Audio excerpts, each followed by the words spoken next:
ఆ fan కట్టయిరా, current bill కట్టలేక చస్తాను. అసలే 1400 వచ్చింది అది ఇద్దరు బిల్లు. బిల్లు ఎక్కువ వచ్చిండేది ఫ్యాన్ వేసినందుకు కాదు, ఫ్యాన్ కి ఓటు వేసినందుకు. మళ్ళీ అన్నకే మళ్ళీ అన్నకే మళ్ళీ అన్నకే మళ్ళీ అన్ననే గెలిపించండి అమ్మా. మద్యపాన నిషేధం చేసినాకే ఓట్లు అడుగుతామని చెప్పి మళ్ళీ ఎందుకు వచ్చిండారు? నిషేధంలో భాగంగానే కదా తల్లి రేట్లు పెంచింది.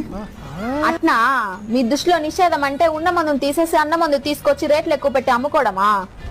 ముందు నా మొగుడు సంపాదించిన దాంట్లో ఎంతో కొంత దాగా అంతో ఎంతో ఇస్తా ఉన్నాడు. ఇప్పుడు ₹1 దానికి తోడు ఈ మాయదారి మందు వల్ల నెలకు తూరి మంచాన పడతా ఉన్నాడు.